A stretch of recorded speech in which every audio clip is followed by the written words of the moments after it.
Hi పిల్లలు. మన పాత కథలు మీకు బాగా నచ్చాయనే ఆశిస్తున్నాను. మన కథలు మీకు నచ్చితే దయచేసి లైక్ చేసి మన ఛానల్ను సబ్స్క్రైబ్ చేసుకోండి. మీరిచ్చే ఈ చిన్న సపోర్ట్ వల్ల మీకోసం ఇలాంటి ఎన్నో అందమైన యానిమేటెడ్ కథలను మేం తీసుకురాగలుగుతాము. ఇది మన కొత్త క్యారెక్టర్ ఆధారిత కథల సిరీస్కి ఆరంభం. మీకు ఏవైనా కొత్త క్యారెక్టర్లతో కథలు కావాలంటే తప్పకుండా కామెంట్స్లో మాతో పంచుకోండి.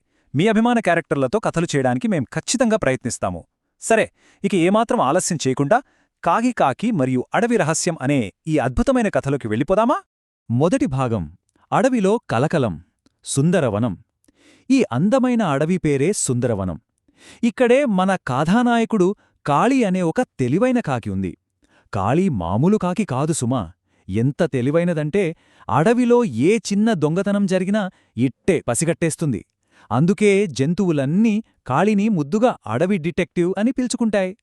ఒకరోజు ఉదయం మన చిట్టి ఉడుతా కళ్ళు తుడుచుకుంటూ ఎంతో ఏడుస్తూ అడవికి పెద్ద అయిన సూర్య దగ్గరకు వచ్చింది.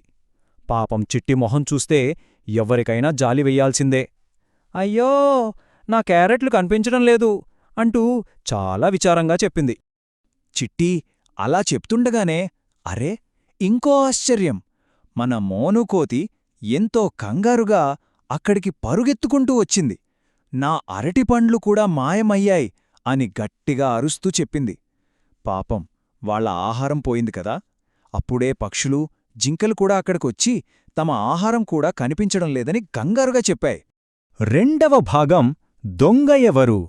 ఇదొక తీవ్రమైన సమస్య.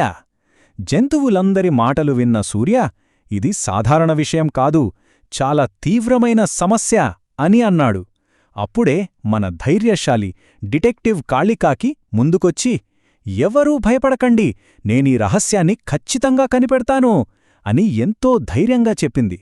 ఉదయము పాదముద్రలు కనిపెట్టడం, మధ్యాహ్నం ప్రణాళిక వెయ్యడం, రాత్రికి పొదల్లో దాక్కోవడం, ఇది కాళీ ప్లాన్. ఉదయాన్నే నేలపై ఉన్న చిన్న చిన్న పాదముద్రలను కాళీ చాలా తెలివిగా పరిశీలించింది. వాటిని చూడగానే దొంగ చాలా తెలివిగా పనిచేస్తున్నాడని కాళీకి అర్థమైపోయింది. వెంటనే మధ్యాహ్నం కూర్చుని దొంగను పట్టుకోవడానికి ఒక అద్భుతమైన డిటెక్టివ్ ప్లాన్ గీసేసింది. మూడవ భాగం రాత్రి కాపలా. చెట్ల వెనుక దాక్కోవడం. మోనుకోతి ఉత్సాహంగా ఇప్పుడు మనం ఏం చేద్దాం కాళీ అని అడిగింది. అప్పుడు కాళీ, ఈ రాత్రి మనం కొంత ఆహారాన్ని ఎరగా బయటపెట్టి చెట్ల వెనుక దాక్కొని దొంగ కోసం జాగ్రత్తగా ఎదురుచూద్దాం అని చెప్పింది. వింటుంటేనే భలే ఉత్కంఠగా ఉంది కదూ.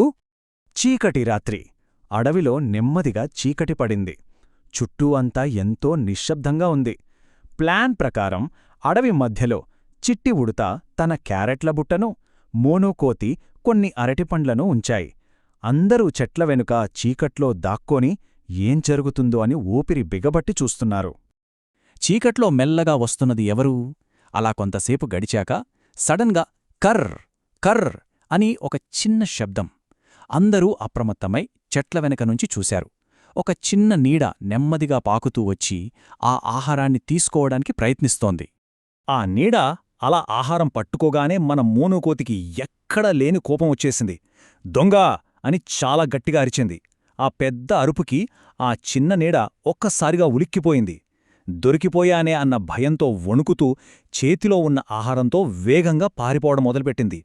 నాలుగవ భాగం దొంగ పట్టుబడ్డాడు. దొంగ కోసం వేట. దొంగ పారిపోతుంటే మన కాళికాకి వదులుతుందా? వెంటనే ఆకాశంలోకి ఎగిరి, అదిగో ఆ దారివైపు వెళ్తోంది, పట్టుకోండి అని పైనుంచి అందరికీ దాడి చూపించింది. కింద సూర్య, గజరాజు, మోను అందరూ ఆ నీడ వెనుక చాలా వేగంగా పరిగెత్తారు. ఒక చిన్న గుహ. అలా వేగంగా పరిగెత్తుకుంటూ వెళ్ళి జంతువులన్నీ ఒక చిన్న గుహ దగ్గరకు చేరుకున్నాయి. ఆ దొంగ నేరుగా ఆ గుహలోకి దూరిపోయాడు. అందరూ మెల్లగా ఆ గుహ లోపలికి తొంగిచూశారు. లోపలున్న దృశ్యం చూసి జంతువులన్నీ ఒక్కసారిగా నోరెళ్లబెట్టి ఆశ్చర్యపోయాయి. ఐదవ భాగం నిజం బయటపడింది. ముళ్లపందిపిల్ల. అసలు దొంగ ఎవరో చూసి అందరూ షాకయ్యారు. గుహ లోపల ఒక చిన్న ముళ్లపందిపిల్ల భయంతో ముడుచుకొని ఏడుస్తూ కూర్చునుంది. దాని చుట్టూ జంతువుల నుంచి మాయమైన పండ్లు, క్యారెట్లు అన్నీ ఉన్నాయి. ఇన్నాళ్లుగా దొంగతనం చేసింది ఈ చిన్న పిల్ల? చిట్టి ఉడతకి చాలా కోపం వచ్చింది. నువ్వేనా దొంగతనం చేసింది అని గట్టిగా అడిగింది. అప్పుడా చిన్న ముళ్లపంది పిల్ల కన్నీళ్లు పెట్టుకుంటూ, నన్ను క్షమించండి, నా కుటుంబం చాలా రోజులుగా ఆకలితో ఉంది, వాళ్లకోసమే తీసుకున్నాను అని ఏడుస్తూ చెప్పింది. ఆ మాట వినగానే జంతువులందరి గుండెలు కరిగిపోయాయి. పాపం. అప్పుడు సూర్య చాలా ప్రేమగా ఆ పిల్ల దగ్గరకు వెళ్ళి, నువ్వు సహాయం అడిగుంటే మేమే నీకు కావలసిన ఆహారం ఇచ్చేవాళ్లం కదా అని అడిగాడు. దానికా ముళ్లపంది పిల్ల తల దించుకుని, నేను కొత్తదాన్ని కదా, మీకేమవుతానో అని మిమ్మల్ని అడగాలంటే నాకు చాలా భయం వేసింది అని నిజమొప్పుకుంది. 6వ భాగం. అందరం పంచుకుందాం. సహాయం చేసే చేతులు. అప్పుడు మన ఖాళీ డిటెక్టివ్ ముందుకు వచ్చి ఒక అద్భుతమైన మాట చెప్పింది. దొంగతనం చేయడం ఎప్పుడూ తప్పే, కాని ఆకలితో ఉన్నవారికి సహాయం చేయడం మనందరి బాధ్యత అని చాలా గొప్పగా చెప్పింది. చిట్టి క్యారెట్లిచ్చింది, మోను అరటిపండ్లిచ్చింది, గజరాజు నీళ్లు తెచ్చాడు. ఖాళీ మాటలు వినగానే జంతువులన్నీ ప్రేమగా తమ ఆహారాన్ని ఆ ముళ్లపంది పిల్లకిచ్చాయి. పెద్ద గజరాజు ఏనుగైతే తన తొండంతో తాగడానికి నీళ్లు తీసుకొచ్చాడు. ఈ సహాయం చూసి ఆ ముళ్లపంది పిల్ల ఆనందంతో కృతజ్ఞతలు చెప్పింది. ఆనందకరమైన విందు. ఆ సాయంత్రం జంతువులన్నీ కలిసి ఎంతో సంతోషంగా ఒక పెద్ద విందు చేసుకున్నాయి. ఆ రోజునుంచి సుందరవనంలో ఒక కొత్త నియమం పెట్టుకున్నారు. ఎవరైనా అవసరంలో ఉంటే అందరూ కలిసి వాళ్లకి సహాయం చెయ్యాలి. ఎంత మంచి ఆలోచన కదా. కానీ ఇక్కడొక ఫన్నీ సంఘటన జరిగింది.